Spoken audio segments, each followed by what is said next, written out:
सभी साथियों को इंडिया पोस्ट जीडीएस अपडेट्स में आपका स्वागत करता हूं मेरे भाई। ये जीडीएस के लिए सबसे हॉटेस्ट टॉपिक 8 पे कमीशंस, क्योंकि मेरे भाई हाल फिलहाल में टीओआर ने जब टर्म ऑफ रेफरेंस को जारी करता है तो 8 पे कमीशंस में जीडीएस को इंक्लूड नहीं किया। और आखिर आज हम लोग जानेंगे साथियों कि आखिर सैलरी स्लिप आखिर टर्म ऑफ रेफरेंस के माध्यम से नहीं अगर करता है, कमेटी भी अगर हमें बैठा देती है तो कमेटी बैठाती है तो जो कमलेश चंद कमेटी होगी या जो भी कमेटी होगी, क्योंकि यूनियन ने आवाज़ उठा दिया है।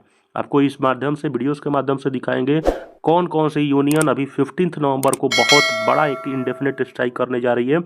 सैलरी स्लिप की भी कंपैरिजन दिखाएंगे क्योंकि 18 में भी इसी तरह हुआ था और उसी तरह मेरे भाई इतिहास दोहराया जा रहा है 2026 में भी, क्योंकि जीडीएस के साथ उसी तरह 2 साल 1.5 साल लग गए थे 8वां वेतन 7वां वेतन आयोग भी जारी करने में। क्योंकि जीडीएस की पुरानी सैलरी की रिकॉर्ड की बात करते हो तो 4200 थे, उस सैलरी को पूरी तरह से ये बेसिक थे।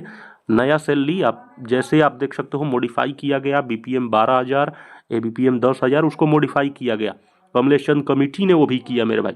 अब उसी तरह 26 में भी इतिहास दोहराया जा रहा है और वहीं स्थिति आ चुकी है। ये देख सकते हो 7 नवंबर का ये जारी पत्र है GDS union, national council of staff size JCM union, यही यूनियन है, याद करो मेरे प्यारे भाइयों। मार्च 2024 या फरवरी 2024 में इन्होंने 8 सीपीसी को लेके उसमें ग्रामीण डाक सेवक, पर्सन कॉल्ड ग्रामीण डाक सेवक को भी इन्होंने बता दिया था कि पर्सन कॉल्ड ग्रामीण डाक सेवक को भी हम लोग इंक्लूड करने वाले हैं, क्योंकि रिपोर्ट जब तैयार होती है तो वहाँ पर इनको ग्रामीण डाक सेवकों को इंक्लूड किया गया था, पर्सन कॉल्ड ग्रामीण डाक सेवक। अब लेकिन इनको भी यहाँ पर बहुत बड़ा मतलब झटका लग गया है कि टीओआर ने टर्म ऑफ रेफरेंस ने जो मेंबर्स जो हैं 8 पे कमीशन के उन्होंने जीडीएस को लिया ही नहीं है, क्योंकि जीडीएस एक नॉट ए रेगुलर जॉब होता है। तो इन्होंने एक मोर्चा खोल दिया है। अब देख सकते हो 7 नवंबर का लेटर है, इन्होंने एक ही चीज़ कहा है कि अब हम लोग देखिए करने वाले कुछ नहीं है। अब हम लोग नोटिफिकेशन पढ़ लिया है ऑलरेडी, 8वां वेतन का गैजेटेड नोटिफिकेशन आया था कितने तारीख को भाई, तो आप जानते हो 3 नवंबर 2025 को हमारा लेटर जो आया था उसमें पूरा तरह से फाइनलाइज किया कि जीडीएस को हम लोग 8वां वेतन आयोग में लेते नहीं हैं और लेंगे नहीं। अब जीडीएस के लिए एक अलग से कमेटी बैठाइए और अपना निर्णय लीजिए। अब इन्होंने इसीलिए ये एनसीजेसीएम यूनियन, आप लोग को याद होगा दोस्त, ये यूनियन काफ़ी ज़्यादा एक्टिव, और इसी यूनियन ने ग्रामीण डाक सेवकों को वहाँ पर टर्म ऑफ रेफरेंस के माध्यम से इंक्लूड किया था उस टाइम।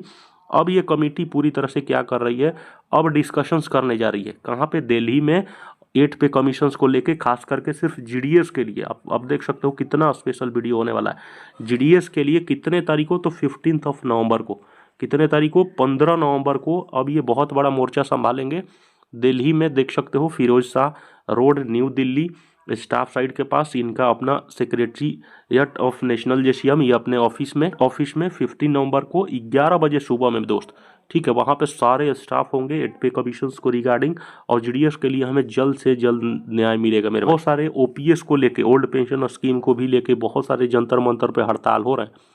विभाग पूरी तरह से यहाँ पर कहीं ना कहीं जवाब इस चीज़ का देगा और जीडीएस पे भी पूरी तरह से आग बबूला है।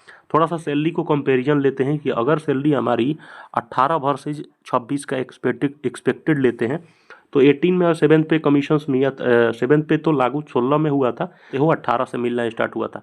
लेकिन बीपीएम उस टाइम 12 मिल रहा था, 12 से 14,500 लेवल 2 है, ठीक है। ये सैलरी जानते हो पुरानी सैलरी है जो अभी प्रेजेंट चल रही है 7वां वेतन के बाद। एक्सपेक्टेड की बात करते हैं 8 पे कमीशन अगर लगती है तो मेरे भाई अनुमानित सैलरी को रखा है 12 है, तो यहाँ पर अनुमानित यहाँ पर सैलरी देख सकते हैं 18 किया जा सकता है दोस्त। अगर ये 18 हो जाती है तो मेरे भाई कहीं ना कहीं बहुत सैलरी हमें बहुत टॉप लेवल पे ले जाएगा। एबीपीएम की बात करते हैं तो एबीपीएम की अभी फिलहाल सैलरी 10 है, तो इसको बढ़ा के 15 करने जा रही है, ये एक्सपेक्टेड है। चीज़ें बता देता हूँ, 18 में हमारे साथ क्या क्या बहुत बड़ी समस्याओं का सामना करना पड़ा था, क्योंकि जीडीएस कम बेसिक सैलरी में काम करने के लिए मजबूर थे। कोई चीज़ें नहीं है क्योंकि वहाँ पर टर्मिनेशन लेटर जारी हो रहे थे। कोरोना काल में भी हम लोगों ने बहुत ज़्यादा काम किए और कम से कम 22 जीडीएस और बहुत सारे, अभी आंकड़े अगर आपको गिनवाने लगूँ, बहुत सारे जीडीएस ने अपने जान की बाजी लगाई, क्योंकि देश सेवा सबसे पहले है। और हम लोग कहते हैं कि डाक सेवा जन सेवा, लेकिन डाक विभाग के कर्मचारियों के लिए सैलरी की कोई मतलब उपाय ही नहीं है, रेगुलर एम्प्लॉय जैसी सुविधा है ही नहीं जीडीएस में। पेमेंट उसी तरह देरी से मिलता है। फाइनल सैलरी की बात करते हैं तो देखो बीपीएम के लिए जो फिटमेंट फैक्टर है, खास करके फिटमेंट फैक्टर आपके डबल अगर होता है, ये बेसिक है, बेसिक अगर 12 है, डीए जानते हो कमीशन आता है 7th आए 8th आए 9th आए कोई भी कमीशन आता है पहले डीए 0 हो जाता है। तो डीए 0 है, 12 पे अपना बेसिक लगा लो, 12 और 12 इंटू 2 फिटमेंट फैक्टर नॉर्मल लेगा तो जीडीएस के लिए मिला जुला के 24,500 होगा। ये other maintenance office maintenance allowance है, 24,500 के आसपास जाएगा। और यहाँ पर इधर बात करते हैं एबीपीएम भाइयों के लिए, तो यहाँ पर देख सकते हो एबीपीएम फिटमेंट फैक्टर 10,000, ठीक है 10, और प्लस में इनके लिए कोई ऑफिस मेंटेनेंस अलाउंस होता नहीं है। तो आपको यहाँ पर देख सकते हो मेरे भाई थोड़ा सा साइकिल वगैरह अलाउंस लेके 180 मतलब 200-300 करीब ले सकते हो। तो 20,300 20,400 के आसपास करीबन सैलरी होगी, सैलरी की कंपैरिजन देख सकते हो, ठीक है। तो आई होप आप लोग समझ चुके होंगे मेरे भाई, बहुत जल्द बेहतरीन न्यूज आएगी।